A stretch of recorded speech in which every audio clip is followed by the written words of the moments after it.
शिरडी जय साईं राम।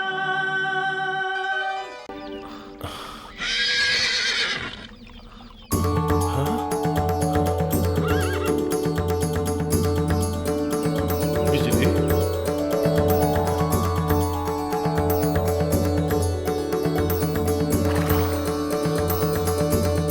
बिजली, इतने दिनों से कहाँ थे तुम? हाँ? कैसे हो तुम? हाँ?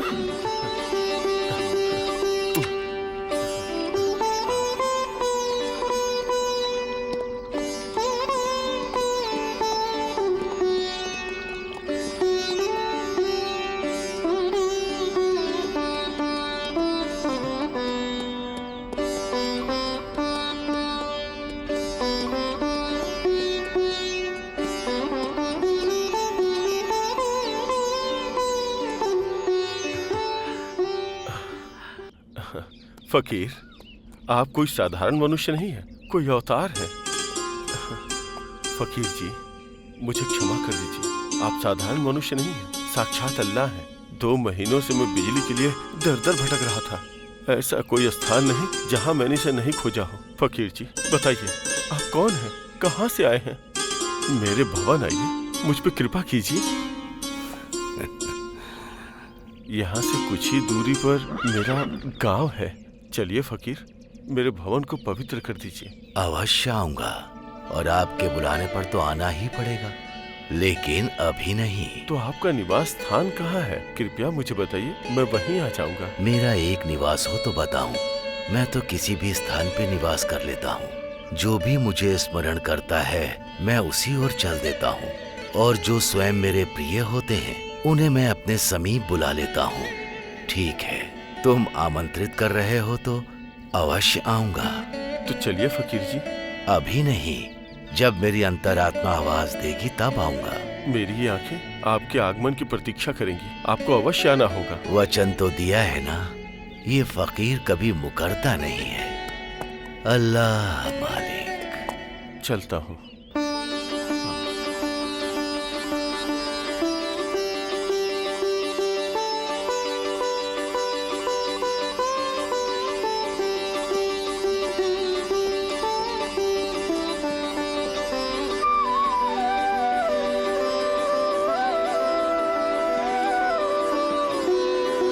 अल्लाह मालिक।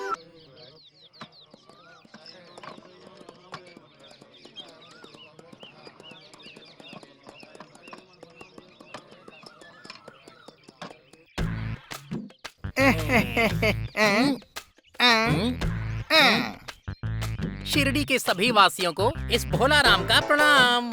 और ग्राम वासियों को इस भला राम के साथ मेरा भी प्रणाम।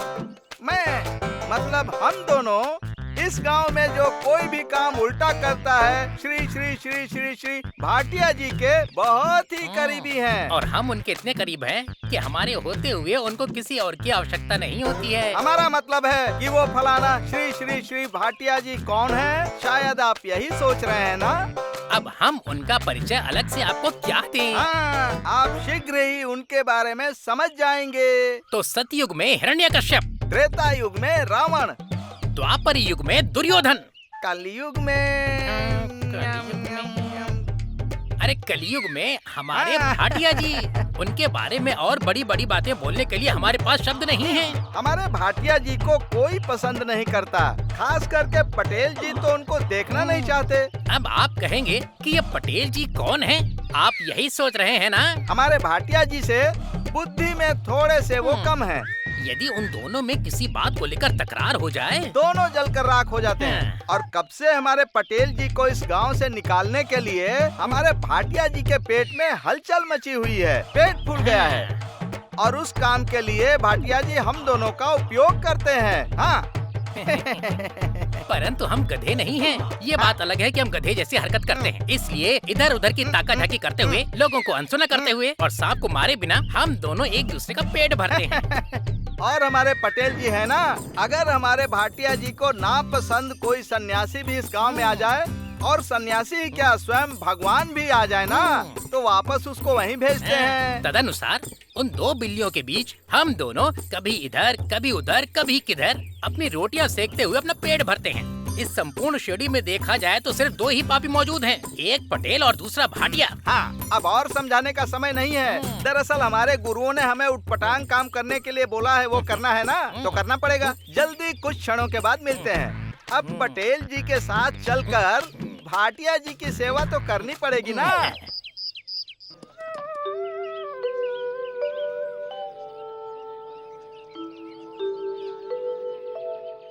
ओम नमः शिवाय, ओम खंडोबाय नमः। सब पे कृपा दृष्टि बनाए रखना है। महालसापति जी, देखा जाए तो आज खंडोबा जी अलग ही चमक रहे हैं। हाँ देवीदास जी, ऐसे शुभ दिनों में खंडोबा जी के दर्शन करना बहुत ही सौभाग्य की बात है। हाँ, सत्य है। ये खंडोबा बाबा पे हमारा भरोसा है और उसी भरोसे पे ये गांव वाले सुख शांति से रह रहे हैं। परंतु ऐसा कब तक चल पाएगा? ये भाटिया और पटेल जैसे इंसान यदि गांव के खिलाफ एक हो जाएं, तो ये दोनों 100 रावण के समान हैं। वो 100 रावण ही क्यों न हो, परंतु वो एक राम के सामने टिक नहीं पाएंगे। जोगली जी, हाँ, ईश्वर ने जो निर्धारित किया है वो तो होकर ही रहेगा। हम तो केवल उनके भक्त मात्र हैं। सत्य वचन देवीदास जी। सब कुछ ईश्वर के ऊपर छोड़कर जिंदगी की गाड़ी को मध्यम गति से चलाना हमारा काम है। सच में। महालसापति जी, आप पूजा प्रारंभ हाँ कीजिए। ठीक है। असल भगवान के आए बिना भगवान की पूजा कैसे हो सकती है? असली भगवान कौन है? अगर ऐसी बात करेंगे तो आँख के साथ पाँव भी चले जाएंगे। आँख जाए या हाथ पाँव चले जाएं, लेकिन ये असली भगवान है कौन? घोर पाप। अरे जगन्नाथ जी को इस मामले में आखिर घुसना ही क्यों? शिरडी शिवम, वाराहों के वाराह। और जिसकी आंखों में चमक हो, तेजस्वी हो, प्रकाशमान हो। जिसके अंदर इतने जानवरों के लक्षण है, वो महामानव कौन है? उसका नाम भी हमारे मुख से कहलवाएंगे क्या?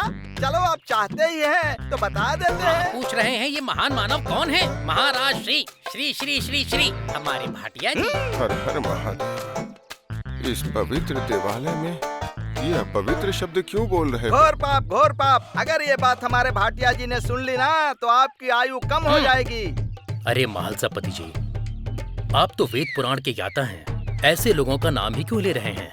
आप पहले स्वामी जी की पूजा कीजिए। देख रहा है ना?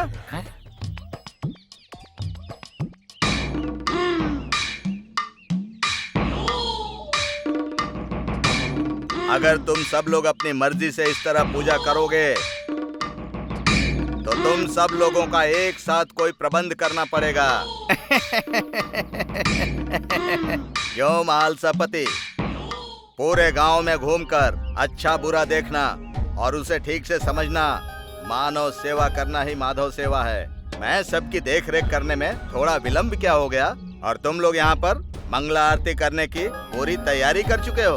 अब आप यदि विलम्ब से आए तो हम स्वामी जी की पूजा विलम्ब से शुरू नहीं कर सकते। करना ही पड़ेगा, क्योंकि ऐसा करने के लिए हम और हमारी महानता के बारे में।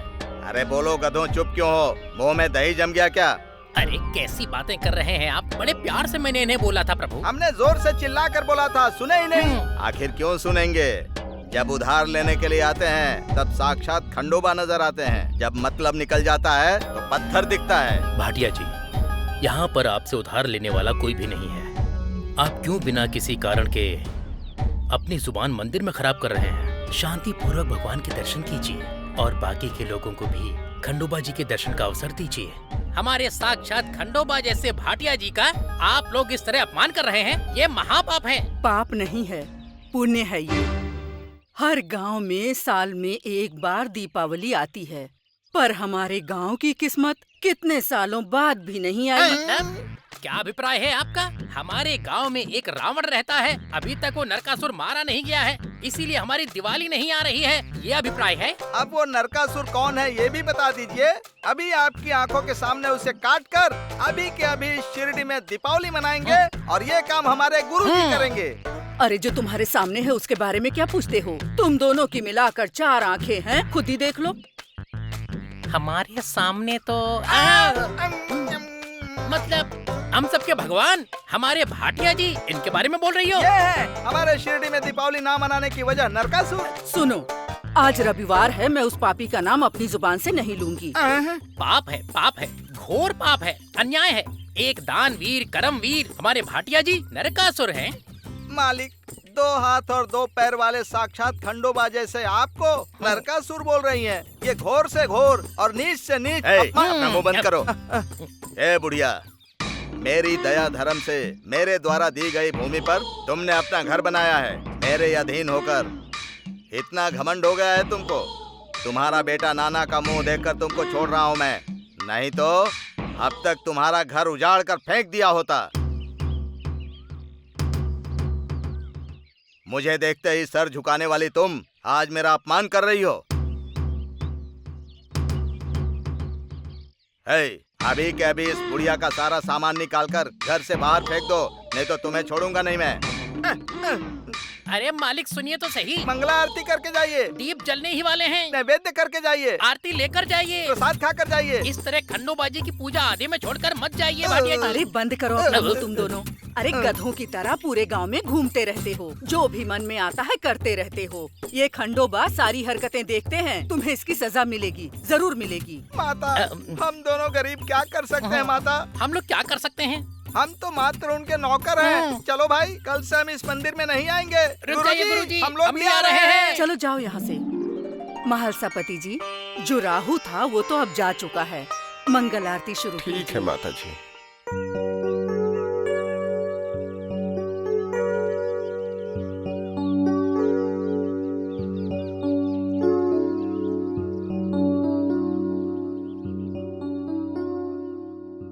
भगवान को पकड़कर तुम भूत कहोगे क्या? राम जी को पकड़कर राक्षस कहोगे क्या? कृष्ण को पकड़कर तुम उन्हें कंस कहोगे क्या? धर्मराज को पकड़कर यमराज कहोगे क्या? इस शिरडी के धर्म को कोई मान नहीं रहा है, और ये किसी एक व्यक्ति का धर्म नहीं है।